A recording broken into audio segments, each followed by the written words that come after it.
Welcome, everyone. I'm Spiro. Thanks for tuning in. If this is not an emergency broadcast, I don't know what is. Now, for those of you who have been following me for some time, know that I've never been one to fearmonger. It's not now, nor has it ever been my message or my mission. But right now, we are literally witnessing the destruction of America by design. And this didn't just happen overnight. This has been a long-standing plan in the works. This country was already bought and sold a long time ago. This country has already been looted a long time ago, and the people shackled through a debt-based system of slavery, who have also been divided through a sophisticated propaganda machine, weaponized and turned against the people. And now we are seeing the start of the fireworks. Protests are gaining momentum. We're seeing just a standoff there between police and protesters. We've certainly seen it turn violent with several cars, police vehicles that have been torched there. Many buildings around the city have also gone up in flames. And this is happening in around 30 states around America. Many cities across the United States are in complete chaos right now as rioters are taking to the streets and either overwhelming the police, or sometimes we see the police are being ordered to stand down and let this organized chaos rule the day. Now, this is just another example, a perfect example of problem, reaction, solution. We have seen this story play out time and time again in other countries, and people here didn't give a damn at the time because it wasn't happening to them. Organized destabilization operations, which preceded what we were told was regime change because of an oppressive dictator. Well, now the weapons of war and these covert tactics of war have come home to roost. And now President Trump has ordered the Pentagon to prepare the U.S. military to deploy domestically inside the United States. Domestically, here in our borders. Now, I know that many of you are thinking that this is unconstitutional. The president cannot do this. He has no right to do this. Well, he claims that under the Insurrection Act, he has every right to do this. And the military is on standby as we speak, if they haven't already been deployed. I don't know if you've seen the videos out there tonight, but it is getting worse and worse every night. And people are going to welcome the military with open arms at this point, as the violence continues to escalate. I wouldn't be surprised if we see the military in the streets of America very soon, even possibly as soon as this weekend, as they have been ordered to be ready to deploy in as little as 4 hours.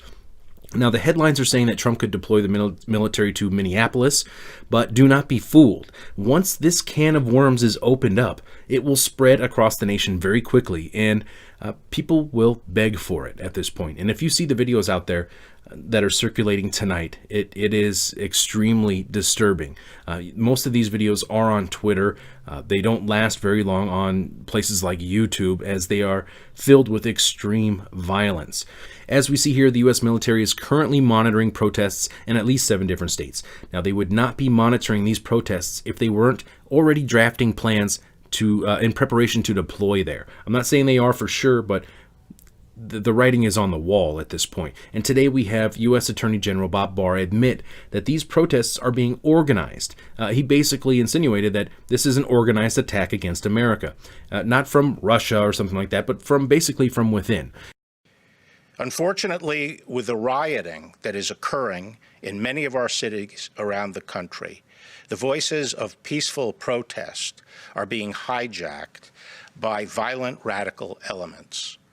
Groups of outside radicals and agitators are exploiting the situation to pursue their own separate and violent agenda.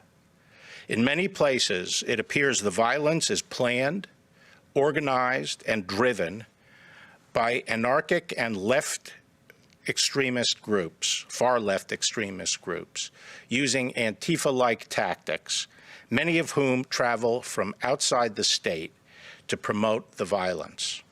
To me, these operations have the calling card of George Soros and CIA-type operations in this, from everything we're seeing right here. These are textbook destabilization operations that we've seen take place time and time again. Today, we also had officials in Minnesota state that they are using essentially contact tracing methods to track rioters, as they claim that 80% of the rioters in their state are from out of state, and they're coming in an organized effort to create chaos. As we've begun making arrests, we have begun analyzing the data of who we have arrested and begun actually doing what you would think is almost very similar to our COVID. It's contact tracing. Who are they associated with? What platforms are they advocating for? Now, I bet you thought that contact tracing was only going to be used to fight the virus, right?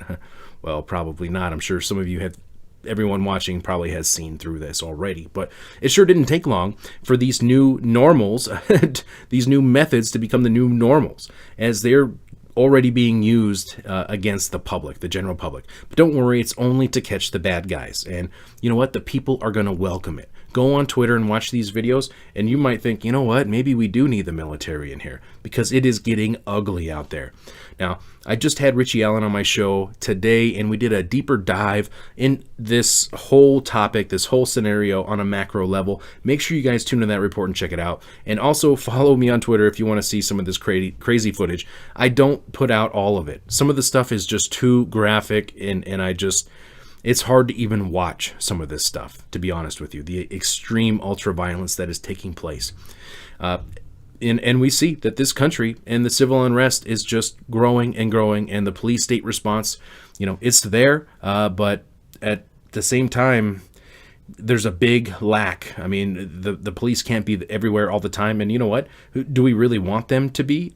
Well, of course, in a time of crisis, right? But that, again, plays this conundrum, this dilemma, basically, okay, where problem, reaction, solution comes into play here. Okay, the cities are being overrun by gangs and criminals, and they're looting and beating people and even beating cops and setting things on fire, all this crazy stuff. So people want order, right? They want it to stop, right? Well, if the police aren't up to it and the National Guard isn't up to it, so what then? The military? Well, what happens if the military can't do it? What then? The United Nations?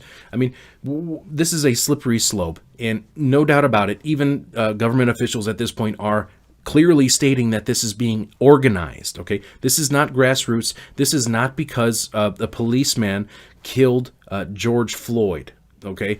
As much as the media will tell you that these protests and these riots are because of George Floyd being murdered by the police or being killed by the police, there are organizations and groups who are trying to capitalize on this situation. It's divide and conquer. It's organized chaos theory. I mean, it is unbelievable what is taking place right now, and it's happening very, very quickly. We have entered phase 2.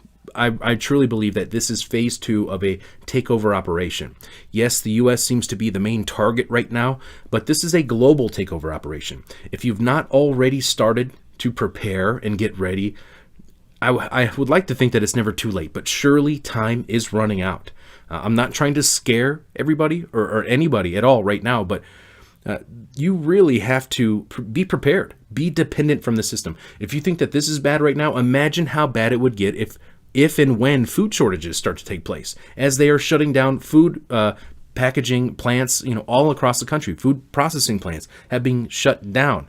I had a great interview with Ice Age Farmer about this. He's doing some great work over there. Please go check it out. Very critical times that we are living in right now. Do not be dependent upon this system. Global governance is basically knocking at our door right now. The time is now to get prepared and be ready, and do not be a victim. I'm Spiro. Stay tuned for more. Thanks for watching.